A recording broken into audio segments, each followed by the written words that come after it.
വയനാട്ടിലും അതോടൊപ്പം തന്നെ ചേലക്കരയിലും ഇപ്പോഴും വോട്ടെടുപ്പ് പുരോഗമിച്ചുകൊണ്ടിരിക്കുന്നു. ആദ്യ 5 മണിക്കൂറിലേക്ക് വോട്ടെടുപ്പ് കടക്കുകയാണ്. എന്തായാലും 30% അടുത്തേക്ക് പോളിംഗ് ശതമാനം എത്തിയിട്ടുണ്ട്. സ്വാഭാവികമായിട്ടും അങ്ങനെയാണ്. വയനാട്ടിലെ ഏറനാട് 30% മുകളിലേക്ക് എത്തിയിട്ടുണ്ട്. പൊതുവെയുള്ള ശതമാനം പരിശോധിക്കുമ്പോൾ ഇതുവരെയുള്ള കണക്കുകൾ അനുസരിച്ച് 27.43 എന്നതാണ് വയനാട്ടിൽ നിന്നുള്ള ഡേറ്റ. ചേലക്കരയിലും ഏതാണ്ട് സമാനമായ കണക്കുകളാണ്. അല്പം കുറവാണ്. വയനാട്ടിനേക്കാൾ കുറവാണ് ചേലക്കരയിലെ പോളിംഗ് ശതമാനം. ഏറ്റവും ഒടുവിൽ 28.58 എന്നതാണ്. അപ്പോൾ ഏറ്റവും ഒടുവിലെ കണക്കനുസരിച്ച് എനിക്ക് തോന്നുന്നു ചേലക്കരയിലാണ് ഇപ്പോൾ കൂടുതലായിട്ട് പോളിംഗ് ശതമാനം. ഇപ്പോൾ വയനാട്ടിൽ നിന്ന് ചൂരൽമലയിലാണ് ഡാൻ കുര്യൻ ഉള്ളത്. ഡാൻ, എങ്ങനെയാണ് അവിടെ? ചൂരൽമല പ്രത്യേകം എടുത്തു പറയേണ്ട സ്ഥലമാണല്ലോ, ഉരുൾപൊട്ടൽ ദുരന്തം നേരിട്ട സ്ഥലം. എങ്ങനെയാണ് അവിടുത്തെ ഇപ്പോഴത്തെ പോളിംഗ് കാണുന്നത്? ഏത് സ്കൂളിലാണ് ഇപ്പോൾ ഡാൻ നിൽക്കുന്നത്?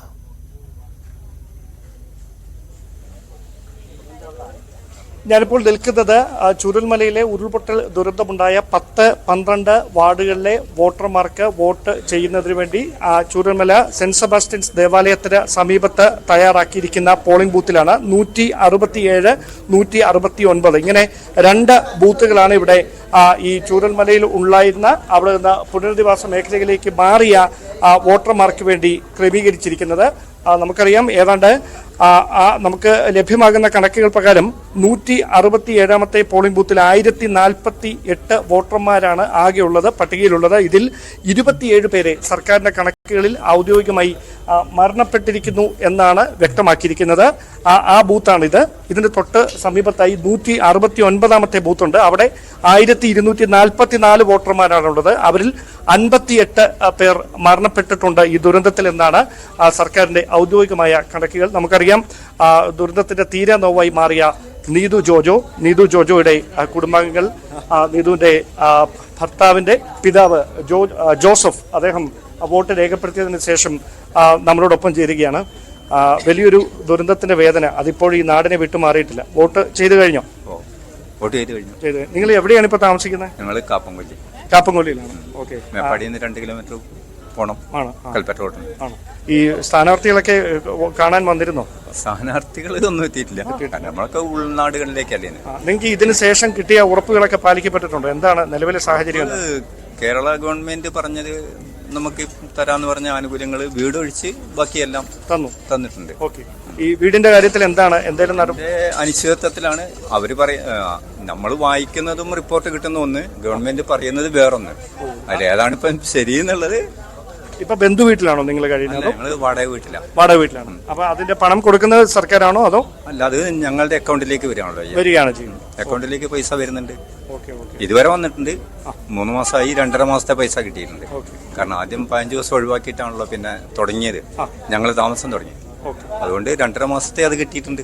അപ്പൊ അത് കിട്ടുമെന്നൊരു പ്രതീക്ഷ. വീട് എത്രയും പെട്ടെന്ന് യാഥാർത്ഥ്യം. വീട് കിട്ടാന്ന്, ഈ വാടക കിട്ടാന്നുള്ളതല്ല, വീട് കിട്ടാന്നുള്ളതാണ് ആവശ്യം. അതിന് ഗവൺമെന്റ് എന്താ ചെയ്യാന്ന് വെച്ചാൽ വരുന്ന പോലെ വരട്ടെ നോക്കാം. ഇതിന്റെ പുറകെ നടക്കാനൊന്നും താല്പര്യമില്ല. നമ്മളുണ്ടാക്കിയൊക്കെ പോയി. അപ്പം ഗവൺമെന്റ് എന്തെങ്കിലും തരികയാണെങ്കിൽ വരട്ടെ, വന്നില്ലെങ്കിൽ വരുന്ന പോലെ കാണാന്നുള്ളത്, അത്രേ ഉള്ളൂ. ഓക്കെ. എന്തായാലും വളരെയധികം നന്ദി താങ്കളുടെ പ്രതികരണത്തിന്. എന്തായാലും 169ാമത്തെ ബൂത്തിലാണ് അദ്ദേഹം വോട്ട് ചെയ്തത്. ഇതാണ് 169ാമത്തെ ബൂത്ത്. ഞാൻ നേരത്തെ സൂചിപ്പിച്ച പോലെ 1244 വോട്ടർമാരാണ് ഈ ബൂത്തിൽ ഉള്ളത്. അതിൽ 58 പേരാണ് മരണപ്പെട്ടതായി കണക്കാക്കിയിരിക്കുന്നത്. സ്ത്രീകളുടെയും അതോടൊപ്പം തന്നെ പുരുഷന്മാരുടെയും ഒക്കെ നീണ്ട നിര രാവിലെ മുതൽ തന്നെ ഈ പോളിംഗ് ബൂത്തിലുണ്ട്. വലിയ തിരക്കാണുള്ളത്. കാരണം വലിയൊരു ദുരന്തത്തെ, സ്വപ്നത്തിൽ പോലും പ്രതീക്ഷിക്കാതിരുന്ന ഒരു ദുരന്തത്തെ നേരിടേണ്ടി വന്ന ജനതയാണ് ഈ ചൂരൽമലയിലുള്ളത്. അവരാണ് ഇന്ന് ആ സമ്മതിദാന അവകാശം നിറവേറ്റുന്നതിന് വേണ്ടി ഇവിടേക്ക് എത്തിയിരിക്കുന്നത്. നിങ്ങൾ ഏത് വാർഡാണ് ചൂരൽമലയിൽ? 12ാം വാർഡ്. ഇപ്പൊ എവിടെയാണ് താമസിക്കുന്നത്? വടുവഞ്ചാലാണ്. അപ്പൊ ഇവിടേക്ക് എത്താൻ വാഹന ക്രമീകരണം നിങ്ങൾക്ക് ഉള്ള ആനുകൂല്യങ്ങളൊക്കെ ലഭിച്ചിരുന്നോ ഈ ദുരന്തത്തിന് ശേഷമുള്ള? ലഭിച്ചിരുന്നു. ഓക്കെ. എവിടെ നിന്നാണ് വരുന്നത്? ചൂരമല തന്നെ. ഏത് വാർഡാണ്? 12ാം വാർഡ്. നിങ്ങൾക്ക് വീട് ആ ഭാഗത്തായിരുന്നോ? ഞങ്ങളിവിടെ പഴയ വില്ലേജ് റോഡല്ലേ?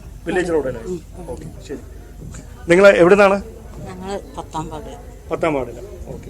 ഇപ്പൊ എവിടെയാ താമസിക്കുന്നത്? മേപ്പാടിയില്. ഓക്കെ. വാടക വീട്ടിലാണ്. ഓക്കെ, ശരി. അപ്പോൾ അത്തരത്തിലാണ് വോട്ടർമാരുടെ വലിയ ക്യൂ ഉണ്ട് രാവിലെ മുതൽ. ഇതോടൊപ്പം മേപ്പാടി ഗവൺമെന്റ് സ്കൂളിലും വോട്ടർമാർക്ക് വോട്ട് രേഖപ്പെടുത്തുന്നതിന് വേണ്ടി 168ാമത്തെ ബൂത്തിൽ സൗകര്യങ്ങൾ ചെയ്തിട്ടുണ്ട്. എന്തായാലും സമാനതകളില്ലാത്തൊരു ദുരന്തമാണ് നേരിട്ടത്. ആ ദുരന്തത്തിന്റെ അലയൊലികൾ ഇപ്പോഴും ഈ ചൂരൽമലയുടെ പരിസര പ്രദേശങ്ങളിൽ അങ്ങനെ തന്നെയുണ്ട്. ബാക്കി പത്രങ്ങളായ നിരവധി കാഴ്ചകൾ എനിക്ക് ചുറ്റും ഈ പോളിംഗ് ബൂത്തിന് പുറത്ത് ഉണ്ട്. ആ വേദനകളൊക്കെ ഉള്ളിലൊതുക്കിക്കൊണ്ടാണ് തങ്ങളുടെ സമ്മതിദാന അവകാശം നിറവേറ്റുന്നതിന് വേണ്ടി ഈ വോട്ടർമാർ രാവിലെ മുതൽ ഈ ബൂത്തുകളിലേക്ക് എത്തിക്കൊണ്ടിരിക്കുന്നത്. എന്തായാലും ജനാധിപത്യത്തിന്റെ വലിയൊരു വിജയം കൂടിയാണിത്. ഇത്രയും വലിയൊരു ദുരന്തം നേരിടേണ്ടി വന്ന ഒരു ജനതയാണ്. പക്ഷെ തങ്ങളുടെ വോട്ടവകാശം വിനിയോഗിക്കുന്നതിന് വേണ്ടി അവർ പോളിംഗ് ബൂത്തിലേക്ക് എത്തുന്നു എന്ന് വാടക വീടുകളിൽ നിന്നാണ്, അതായത് സർക്കാരിന്റെ സഹായത്തോടു കൂടിയാണ് ഇപ്പോൾ സ്വന്തം വീടുകൾ നഷ്ടമായവർ, ഇല്ലാതായവർ, സമ്പത്ത് മുഴുവൻ നേരത്തെ പ്രതികരിച്ച ആൾ അദ്ദേഹത്തിന്റെ ഇതുവരെയുള്ള മുഴുവൻ സമ്പാദ്യവും ഇല്ലാതെയായിരിക്കുന്നു. ഇനി എന്തായാലും അതിന് പിന്നാലെയൊന്നും പോകുന്നില്ല എന്ന് പറയുമ്പോൾ പോലും ജനാധിപത്യത്തിന്റെ ഉത്സവത്തിൽ വലിയൊരു വിജയം തന്നെയാണെന്ന് പറയാം ജനാധിപത്യത്തിന്റെ. ഡാൻ, അതോടൊപ്പം തന്നെ ഈ മറ്റു ഭാഗങ്ങളിലും ഇതേ രീതിയിൽ തന്നെയാണോ? വയനാട്ടിൽ ഒരു മത്സരമില്ല എന്നുള്ളത് വാസ്തവമാണ്, അത് പറയുന്നതിനും മടി കാട്ടേണ്ട കാര്യമില്ല. പക്ഷേ എങ്കിൽ പോലും ഉപതെരഞ്ഞെടുപ്പ് ദിവസം മറ്റു സ്ഥലങ്ങളിലും വയനാടിന്റെ മറ്റു ഭാഗങ്ങളിലും സ്വാഭാവികമായിട്ടും വയനാട്ടിൽ മറ്റു കണക്കുകൾ മുൻ വർഷത്തെയൊക്കെ നോക്കുകയാണെങ്കിൽ നല്ല പോളിംഗ് ഉണ്ടാകാറുണ്ട്. ഇന്ന് അങ്ങനെ തന്നെയാണല്ലോ, ഇല്ലേ? ഒരിടത്തും അങ്ങനെ ഒരു കുറവ് അനുഭവപ്പെടുന്നില്ല, അല്ലേ?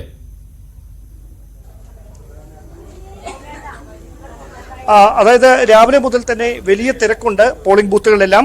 ഏറ്റവും ഒടുവിൽ 11:45 പുറത്തു വരുന്ന കണക്കുകൾ അനുസരിച്ച് 27.48% ആകെ പോളിംഗ് ഇതിനോടകം 7 നിയോജക മണ്ഡലങ്ങളിലായി രേഖപ്പെടുത്തിയിരിക്കുന്നത്. ഇതിൽ തന്നെ ഏറ്റവും കൂടുതൽ ഏറനാട് മണ്ഡലത്തിലാണ് വോട്ടിംഗ് കൂടുതൽ പെർസെൻറ്റേജ് വന്നിരിക്കുന്നത്. 30.7%. മാനന്തവാടിയിൽ 26%, സുൽത്താൻ ബത്തേരിയിൽ 25.95%, കൽപ്പറ്റയിൽ 27.52%, തിരുവമ്പാടിയിൽ 28.86%, നിലമ്പൂരിൽ 26.47%, വണ്ടൂരിൽ 27.51%. ഇങ്ങനെയാണ് ആകെ കണക്കുകൾ വന്നിരിക്കുന്നത്.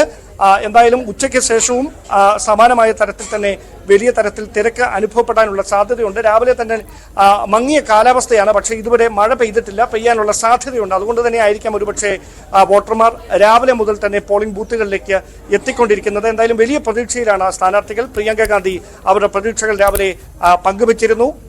എനിക്ക് ഏറെ സന്തോഷമുണ്ട് വയനാട്ടിലെ ജനതയുടെ നടുവിൽ നിന്ന് വോട്ട് ചോദിക്കാൻ കഴിഞ്ഞതിൽ. അവരുടെ പിന്തുണയ്ക്ക് ഏറെ നന്ദിയുണ്ട് എന്നൊക്കെയായിരുന്നു പ്രിയങ്ക ഗാന്ധിയുടെ ഭാഗത്തു നിന്ന് വന്ന പ്രതികരണം. UDFന്റെ ക്യാമ്പ് വലിയ പ്രതീക്ഷയിലാണ്. 5 ലക്ഷത്തിന് മുകളിൽ ഭൂരിപക്ഷം പ്രിയങ്ക ഗാന്ധിക്ക് ലഭിക്കുമെന്ന പ്രതീക്ഷയാണ് കോൺഗ്രസ് നേതൃത്വം പങ്കുവെക്കുന്നത്. അതോടൊപ്പം BJPയുടെ സ്ഥാനാർത്ഥി NDA സ്ഥാനാർത്ഥി നവ്യ ഹരിദാസ് പറഞ്ഞ കാര്യം, ക്രൈസ്തവ സഭയുടെ പിന്തുണ തങ്ങൾക്ക് ഉണ്ട്, അത് നേരത്തെ തന്നെ ലഭിച്ചതാണ്. വഖഫ് വിഷയത്തിലടക്കം നിലപാട് വ്യക്തമാക്കുന്നതിന് മുമ്പ് തന്നെ സഭയുടെ പിന്തുണ ലഭിക്കുമെന്ന് ഉറപ്പായിരുന്നു എന്ന തരത്തിലുള്ള ഒരു പ്രതികരണമാണ് നവ്യ ഹരിദാസിന്റെ ഭാഗത്തുനിന്നുണ്ടായത്. സത്യൻ മൊകേരിയും അങ്ങനെ തന്നെ വലിയ പ്രതീക്ഷയിലാണ്.